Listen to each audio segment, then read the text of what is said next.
네. 우리 저 옆 사람 보시면서 축복합니다. 인사나. 축복합니다. 기독교 단체인 페머스 문화선교회라는 곳에서 중고등부 학생들 대상으로 이 2013년에 11월 한 달 동안에 서울 경기 소재 지역에 있는 중고등부 학생 377명 대상으로 중학생은 200명, 고등학생은 177명 대상으로 이렇게 설문을 조사를 했다고 해요. 뭘 설문을 조사했는가 보니까 크리스마스 날이 어떤 날인지 그걸 질문을 했다고 합니다. 그랬더니 예수님의 생일이라고 대답한 학생들이 47.1% 가장 많이 나왔다고 해요. 그런데 반면에 그 밖에 선물 받는 날, 노는 날, 연인과 함께하는 날, 그런 기타 등등의 그 의견 또한 많이 나왔다라는 거예요. 또 크리스마스 하면 가장 먼저 떠오르는 것은 무엇인가 그렇게 질문하니까 산타크로스라고 이렇게 대답한 사람들이 29.9%가 나왔다고 합니다. 더우면 문을 좀 열었으면 좋겠어요. 열어도 조용하니까.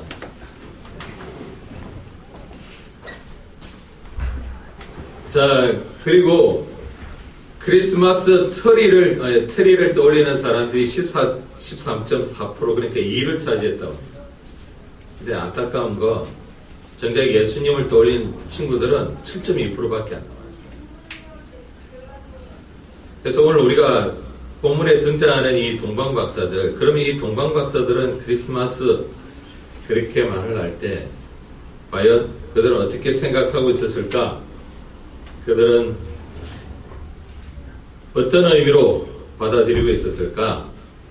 오늘 본문에 보니까 그들은 유대인의 왕으로 태어나신 날로 이렇게 여겼다 그렇게 말을 합니다. 여러분, 동방이라는 곳은 당시 바벨론 지역이었어요. 오늘날로 말하면 현재 이란이고, 그리고 페르시아는 현재 이라크 지역을 말합니다. 그래서 왜 이란과 이라크가 원수지간이냐? 고대 역사가 그래요. 그래서 바벨론하고 페르시아는 여러분 원수지간이었다. 근데 중요한 건 이 동방에서 유대까지는 약 800km 떨어져 있습니다. 서울과 부산이 400km 약 넘는데 우리가 그걸 계산해 보면 여러분 800km가 넘는 바로 그 800km가 되는 그 거리라는 건 우리가 옛날에 부산에서 한양까지 한 달 동안 걸었다고 그래요. 그러면 2달 동안 낙타를 타고 말 그대로 이 동방에서 예루살렘을 걸어왔다는 거 우리가 추측해 볼 수 있다는 거예요. 자, 그렇다면 동방 박사들은 아기 예수를 어떤 분으로 경배하기 위해서 이렇게 800km나 되는 이 먼 거리를 이렇게 왔을까? 2달 걸리는 이 기간을, 그건 여러분 오늘 본문에 보니까 2절에 한번 읽어볼까요? 시작. 우리가 동방에서 그의 별을 보고 그에게 경배하러 왔노라 하니. 네. 동방 박사들이 예수님을 유대인의 왕으로 나신 분이라 생각했고, 그리고 그들은 이 유대인의 왕으로 나실 분을 경배하기 위해 왔다 이렇게 말합니다. 근데 여러분, 동방 박사들은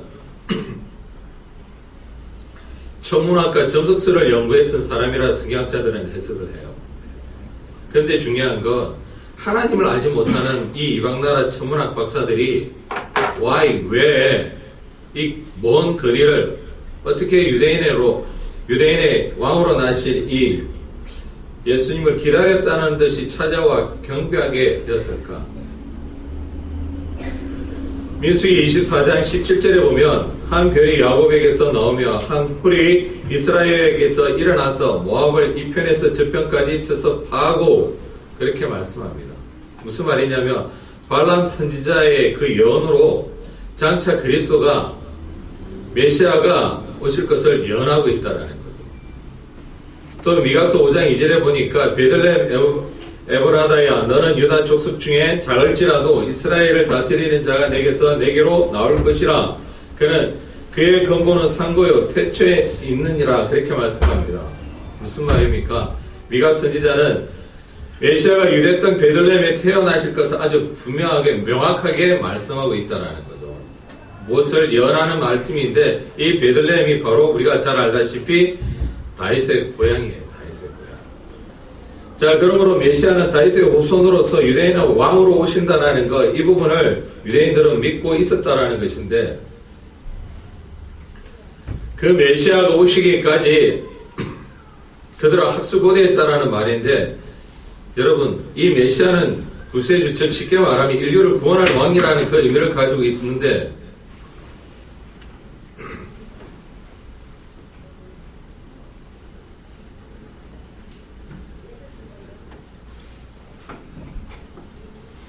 이 의미는 유대인들에게 말 그대로 심령 깊은 곳에 뿌리가 늘 심겨져 있었어요. 그래서 바벨론 포로로 끌려갔을 때도 70년 포로 생활 때에도 장차 한 별이 나타나게 되면 이스라엘의 메시아가 오실 것이고 그리고 그 메시아가 자기들을 구원할 것이라는 그 부분에 대해서는 늘 확신 속에 살았었습니다. 그리고 그 사실은 바벨론 포로의 생활을 할 때 그 주변에 있던 많은 이들한테도 그 생각이 전이가 되는데 왜 그런 계기가 있게 되느냐면 우리가 그날에 일찍이 포로로 잡혀갔던 한 인물을 떠올려 보면은 알 수가 있어요. 그가 누구냐면 다니엘입니다. 여러분, 우리가 잘 알다시피 다니엘은 바벨론 나라 그리고 메데 파사 시대 계속 총리가 됐던 인물이 누굽니까? 다니엘이라고. 자, 그래서 이 다니엘은 총리로 있으면서 메데 파사, 즉 오늘날로 말하면 이라크, 그리고 우리가 바벨론, 즉 오늘날로 말하면 이란, 자, 그 모든 나라에다 뭐예요? 선한 영향력을 끼쳤다라는 거예요. 그 선한 영향력이 뭐냐? 메시아 사상. 그래서 다니엘서 2장 48절에 보면 바벨론 왕이 다니엘에게 이렇게 말합니다. 바벨론 온 도를 다스리게 하며 또 바벨론 모든 박사의 어른을 삼으며 그렇게 말해요. 그러니까 이 다니엘이 모든 박사들의 어른 노릇을 했다라는 건 뭘 말하느냐? 그의 말 한마디 한마디가 큰 영향력을 끼쳤다라는 거예요. 자, 그래서 그의 메시아 사상이 자연스럽게 이 이방 나라에도 박사들에게도 전이된다라는 겁니다. 자, 마침내 그 전이된 사상은 여러분 우리가 알다시피 특별한 별이 일어났을 때, 그 별이 떠올랐을 때 이 동방 박사들은 저 별이 무슨 별일까 생각했을 때 그때 다니엘이 말했던 그 별인가 그렇게 그들은 깨닫게 된다라는 거죠. 그리고 깨닫게 되는 그 감동은 바로 성령님께서 주시는 것인데 믿지 못하면 800km를 어떻게 올 수 있겠습니까?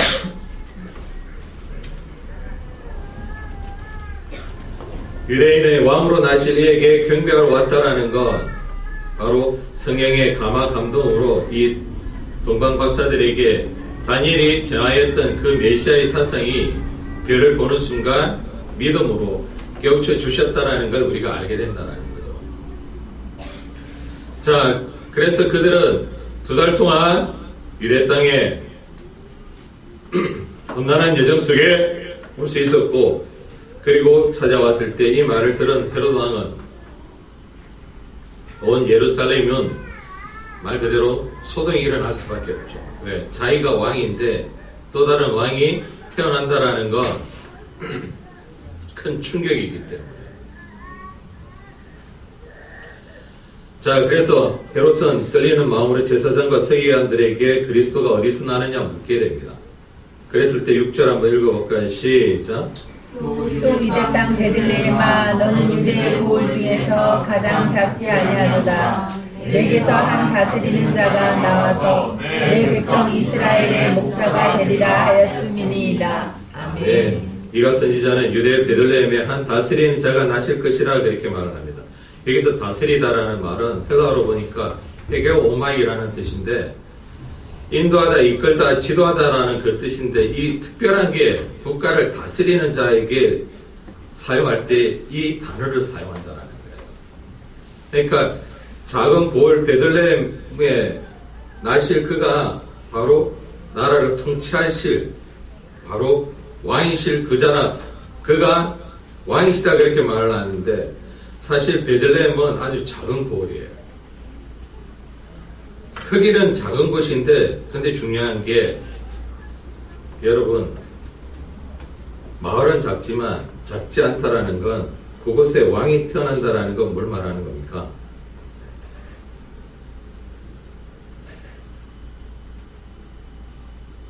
예수님의 생애를 나타내기 때문에 작지가 않다라는 거예요. 예수님의 생애를 보면 유대인의 왕으로 소개했지만 그 출발의 그 시작점에서부터 마침표를 찍는 그 순간까지 그 발자취는 그 흔적이 결코 작지가 않기 때문에 그런 겁니다. 그래서 그 마지막에 십자가에 돌아가실 때 유대인의 왕 예수라 그렇게 죄패가 씌워지는데 사람들은 자칫 유대인의 왕 예수라 그렇게 쓰기를 원했지만 빌라도가 그걸 거절하잖아요. 왜? 왜 허락하지 않습니까? 그분은 하나님이 세우신 왕이시란 말이에요. 그리고 온 세계의 만유의 왕이시기 때문에 그런 거예요. 계시록 19장 16절에 보면 무엇보다 왕의 왕이요 만유의 주라 그렇게 말씀합니다. 예수님은 동방 박사들의 왕으로 곧 이방인의 왕으로 오셨다라는 것. 그러나 그 예수님이 평화의 왕으로 오셨다라는 걸 우리가 귀담아 들어야 되겠죠. 그리고 온 인류의 죄를 구원하실 하나님의 아들로 모든 왕 중에 왕으로 예수님이 오셨다라는 것.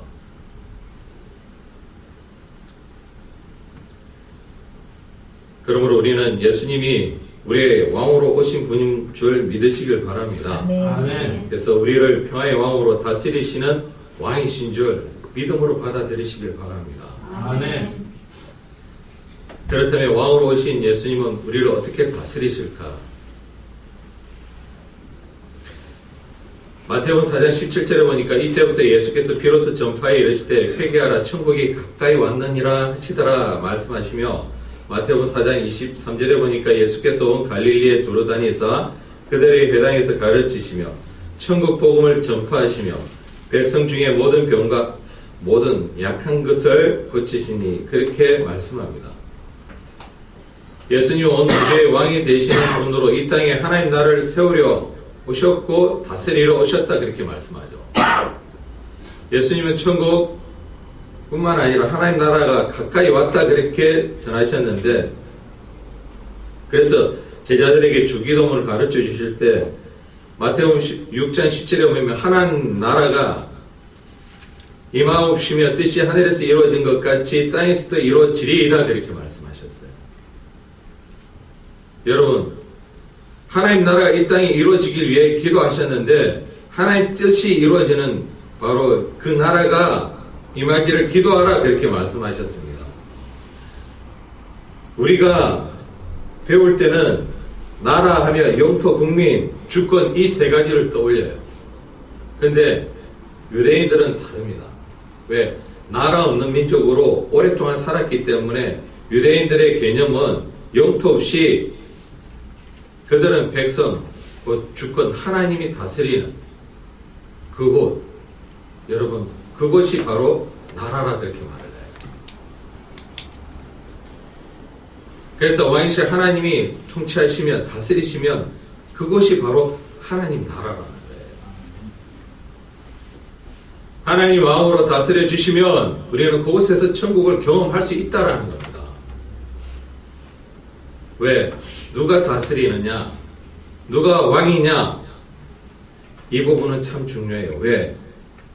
누가 다스리느냐, 누가 왕이냐에 따라 여기가 천국이 되고 지옥이 될 수 있단 말이에요.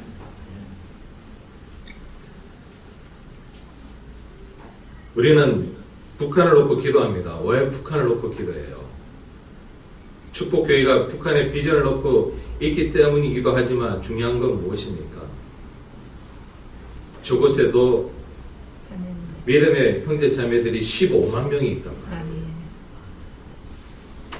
근데 파악되지 않은 인원은 더 있다 그렇게 말해요. 왜? 정치 수용소라는 것은 전혀 개방이 되지 않는데 그 정치 수용소라는 것은 여러분 정치범이 가는데 예수 믿는다라는 이유만으로도 정치범이 되기 때문에 그런 거예요. 근데 왜 우리가 누가 다스리느냐에 따라 천국과 지옥이 될 수 있느냐? 김정은 아래에 있는 사람들은 지금 공포란 말이죠. 우리는 그 외삼촌 장성택이가 어떻게 처형당하는 걸 봤잖아요. 이 고모부가 어떻게 죽어가는지를 우리는 보았지 않습니까? 그래서 우리는 그 북한 주민들이 통제 억압 그리고 배고픔 추위에 떨고 있다라는 것, 우리는 지금 가장 가까운 곳에서 체감하고 있다는 거죠. 그래서 이처럼 누가 왕으로 다스리냐에 따라 여러분 그곳은 지옥이 될 수도 있고 천국이 될 수도 있습니다. 이스라엘 백성들은 메시아를 기다렸는데 메시아가 오면 이 땅에 하나님 나라가 이루어질 것이라 믿었죠. 그래서 이사야 선지자는 예언했듯이 사자들이 어린 양과 뛰놀고 어린이가 같이 뒹구는 그런 평화의 나라, 천국이 이루어질 것이라 그렇게 기다렸습니다. 또한 다윗 왕과 같은 왕이 와서 이스라엘을 회복시켜 주실 것을 기다렸죠. 그런데 바로 예수님이 다윗의 동네에 탄생하셨다 그렇게 말해요. 하나님 나라 이루기 위해 왕으로 오셨다 말씀한다는 거죠. 하나님 왕으로 다스려 주시면 우리의 삶에도 하나님 나라가 이루어질 것이라는 것, 천국을 경험할 뿐만 아니라 그 경험을 누리게 된다는 걸 믿으시길 바랍니다. 삭개오가 그걸 누렸잖아요. 삭개오는 우리가 잘 알다시피 세리장입니다. 세무서장이란 말이죠. 그는 부자였고 지위도 높았어요. 그런데 예수님을 만나고 싶어 했어요. 예수님이 오신다라는 소식을 듣고 그는 체면도 염치도 불구하고 돌 모아가 나무에 올라갑니다. 왜? 부자였고 지위도 높은 사람이 무엇 때문에? 여러분 다 가졌다고 해서 그 사람이 행복하다고 하면 그건 착각이죠. 삭개오 마음에는 세상 그 무엇으로도 채울 수 없는 공허함, 외로움이 있었더라는 거예요. 세무 서장의 그 지위도 부자라는 그 많은 돈도 자신 안에 깊이 자리 잡고 있는 이 공허함은 그리고 외로움은 고독함은 채울 길이 없다는 거예요. 그의 삶이 여러분 천국이 아니라 지옥이었다라는 걸 우리는 알 수 있다라는 겁니다.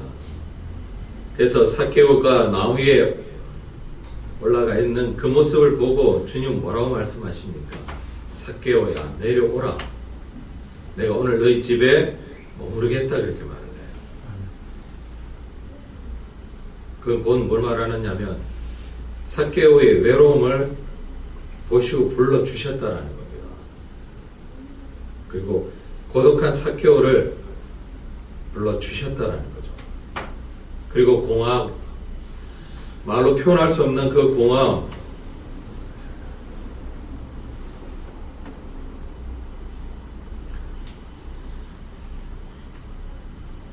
우리는 삭개오가 주님을 만났을 때 주님이 말씀하지 않는데도 불구하고 그는 어떻게 반응했는지 알고 있습니다.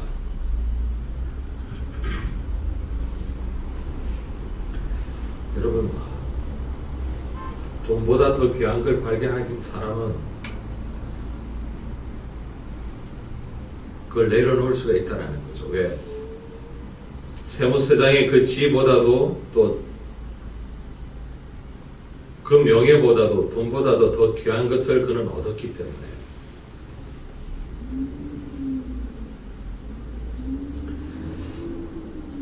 참된 행복을 발견했기 때문에 그렇다라는 거죠. 그래서 그는 지옥 같았던 마음이 천국으로 바뀌어집니다.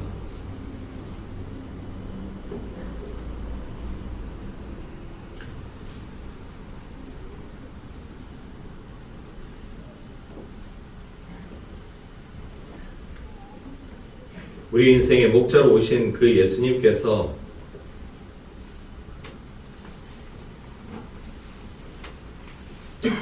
탄생하신 그 기쁨을 우리에게 주셨건만 우리가 지금 그 사랑을 누려야 하는데 우리는 왕이신 예수님의 그 탄생을 어떻게 맞이하고 계십니까? 11절 한번 읽어볼까요? 시작. 주님과 그의 어머니 마리아가 함께 있는 것을 보고 엎드려 아들께 경배하고 복약을 열어 황금과 유향과 모략을 예물로 드리리라. 아멘. 동방 박사들이 별의 인도함을 받아 베들레헴에서 와서 아기 예수님의 그 집에 머물러 그들은 아기 예수께 경배했다 그렇게 말합니다. 경배라는 게 예배하다, 경의를 표하다.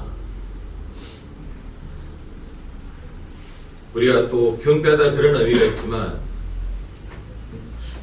이 의미 중에서 우리가 보아야 될 것이 오늘 이 황금이라는 거죠.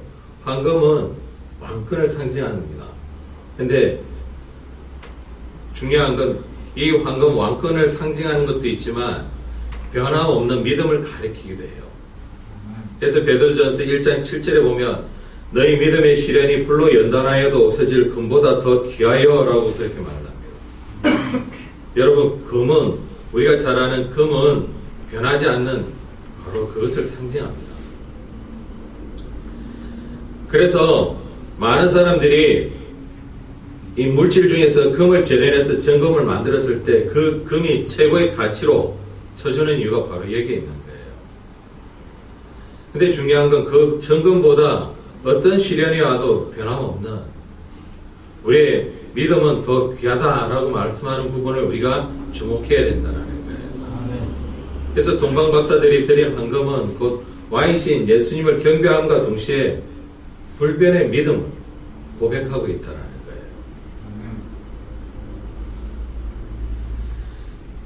오늘 우리가 성탄절을 맞이합니다.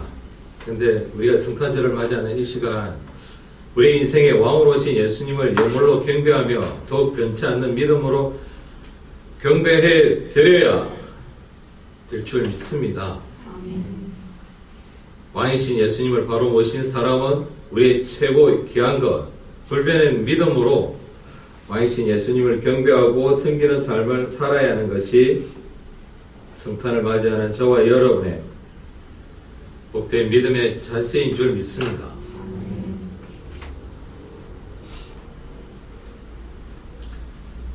이제 말씀을 정리할까 합니다.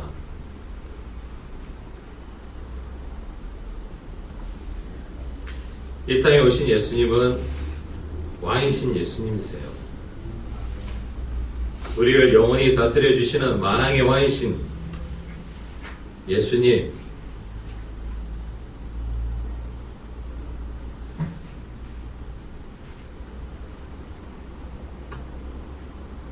그분이 바로 우리 구주 예수님이라는 것, 이걸 믿으실 줄로 축원합니다. 아멘. 다 함께 123장 찬양 드립니다.